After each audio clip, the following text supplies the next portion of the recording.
change account on Duolingo app. So if you want to change account on Duolingo app, then what you need to do is first, you just need simply open up your Duolingo application. Make sure that you have a stable internet connection. After opening, now if you want to change your account, first you need to log out of your account that you have already logged in. So go with your profile, which will be in the bottom right, and then go with settings, which will be in the top. Scroll down, go with sign out.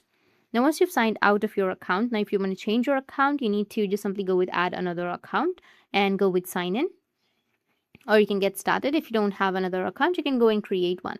Now once you go with the sign in option, you can just simply go and enter the username or the email address and then the password and sign in to another account. Or you can also sign in with your Facebook or your Google.